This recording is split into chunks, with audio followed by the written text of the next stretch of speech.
본격적으로 흥미를 더해가는 판타지 로맨스 드라마 더 킹. 4화부터 드디어 제대로 된 로맨스분의 모습을 보여주기 시작하는데요. 3화까지는 무분별한 떡밥과 느린 전개로 조금은 답답한 감이 없지 않아 있었습니다. 하지만 4화에서 본격적으로 내용이 전개되면서 상당히 볼만해지고 있습니다. 그리고 이곤을 애타게 기다리던 정태열이 드디어 이곤과 함께 대한제국으로 넘어간다. 이 큰 전개 이후에 별명이 없어 보였을 수도 있는 4화이지만 저는 개인적으로 사실상 본화에서 이미 더킹의 모든 떡밥이 회수되었다고 봅니다. 궁금하시다고요? 지금 좋아요와 구독을 눌러주세요. 그럼 줄거리를 다룬 뒤 내피셜로 철저히 파헤쳐 보겠습니다.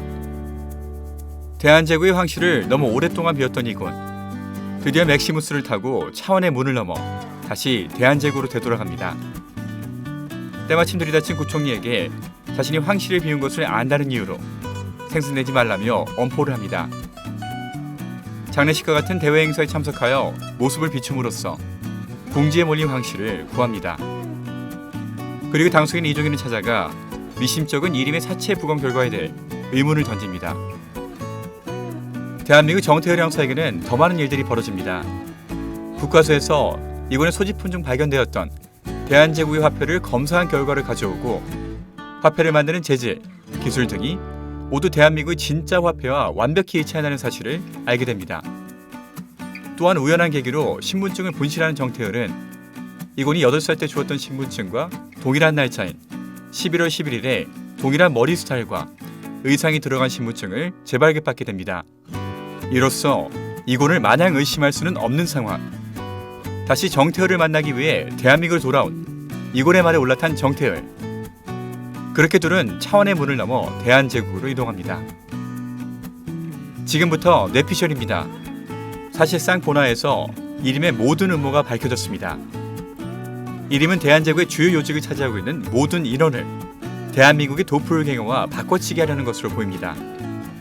지금까지 철물점 주인 살인사건과 같이 연결고리가 없이 랜덤으로 일어나고 있는 사건들도 사실 대한제국의 주요 요직에 있는 인물들의 도플갱어를 대한민국에서 찾고 더 나은 삶을 약속한 뒤 대한제국으로 보내 바꿔치기 하는 과정에서 일어난 사건들입니다.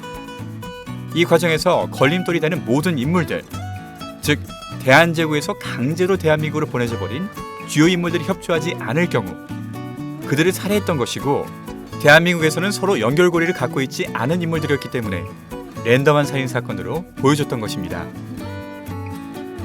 4화에서 별로 중요해 보이지 않았던 장례식에 이곤이 직접 참석하는 장면과 이림의 사진이나 실에 걸려있던 대한민국 주요 인물들의 사진은 모두 연결되어 있었던 것입니다. 마치 위 힌트들로 아직까지 알아차리지 못한 사람들을 배려라도 하듯 당숙인 이종인의 도플갱어식인 사진을 보여주고, 철물점 살인사건에서 나온 증거물인 휴대폰 녹음 파일에 태국 1차 생활보건 의료인을 영위한 강화 연수 프로그램 개발에 성공적인 사업 수행 및 연구를 위해 태국 스쿠미 지역의 재화, 이 사업의 수장인 이종인 교수는 이렇게 친절하게 대한민국의 이종인 교수가 이름의 표적이 되었음을 알려줍니다. 3화에서 구총리의 집에도 이름이 소지품을 놔두고 간 걸 미뤄볼 때 구총리도 그 대상 안에 포함되어 있음을 알 수 있습니다. 이 모든 것이 사실이라면 이림이 굳이 이곤 도플갱어의 어머니인 송정혜를 살해하지 않고 살려둔 것도 납득이 됩니다. 이림에게 걸레를 던지는 등 이림이 납득하지 못할 정도의 무례를 범했음에도 불구하고 대한제국의 황제, 이곤의 어머니, 즉 전 왕비를 대한제국에 데려갈 경우 충분한 명분을 만드는 것이 가능하기 때문입니다. 또한 SBS 홈페이지를 보면 이곤의 손에 있는 만파식적에 다른 한 동강을 반드시 손에 넣어 두 세상의 신이 되기로 라는 대목이 나옵니다. 두 세상은 당연히 대한민국과 대한제국을 나타내는 것으로 대한제국을 점령하는 것을 시작으로 대한민국도 비슷한 전략을 사용하여 점령할 것이라는 걸 알 수 있습니다. 마지막으로 이곤이 어떻게 시간을 거슬러 올라가서 스스로를 구할 것인지도 4화를 통해 알 수 있습니다. 황실에 남겨진 전설의 물건은 총 2개, 차원을 다루는 만파식적과 시간을 다루는 사인검입니다. 만파식적의 경우 이미 차원 이동을 여러 번 보았기 때문에 그 기능이 명확하지만 아직 사인검의 기능은 명확하게 알려져 있지 않습니다. 4화에서 사인검의 소명이 언급되는 장면을 보면 하늘은 정을 내리시고 땅은 영을 도우시니 해와 달이 모양을 갖추고 산천이 형태를 이루며 번개가 몰아치는도다.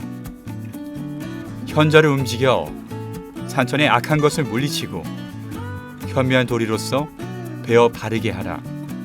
어렵게 적혀있지만 이걸 알아들을 수 있는 우리말로 옮기면 번개가 치면 내가 움직여 악한 것을 물리쳐 세상을 바로잡을 것이다. 위와 같이 해석될 수 있습니다. 벌써 우리는 3화 그리고 4화에서 비가 내리고 번개가 치는 날 이곤의 몸에 신비로운 표식이 나타나는 것을 본 적이 있습니다. 또한 3화에서는 이 표식의 시간 이동을 하는 타임머신의 속성을 암시하기 위해 창문에 적힌 수학 공식이 번개빛의 그림자로 이곤의 몸에 나타나는 표식과 겹쳐지는 장면을 봤습니다.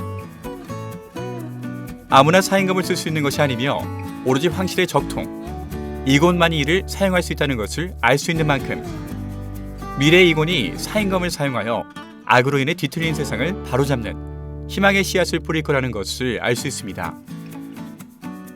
이곤이 검은 옷을 입고 정태을의 2019년 11월 11일에 발행된 신분증을 들고 차원과 시간을 넘어 스스로를 구하러 가는 장면은 정태을이 무심코 해당 신분증을 재발급받았던 장면과 상당히 닮아 있을 것입니다. 타이밍이 되었을 때 시청자는 우연히 이곤이 검은 옷을 입게 되고 그 옷 안에 정태을의 신분증이 있는 모습을 하나둘씩 보게 될 것입니다. 결국 클라이막스가 되어 이곤이 어린 시절의 자신의 모습을 구하러 가는 장면을 보면서 깨닫게 될 겁니다. 아, 이게 이렇게 그려진 큰 그림이었구나.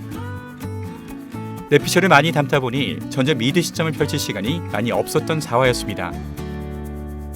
5화 6화에서는 각종 대회에서 자신의 멋진 모습을 정태일에게 과시하는 이곤의 귀여운 모습과 근처 경호요원들 사이에 섞여 이를 친데레처럼 바라보는 정태일의 모습과도 같은 더킹 에피소드 사상 가장 달달한 장면들이 예측되고 있습니다. 기대되네요. 전적 미드 시점 라이언 킴이었습니다.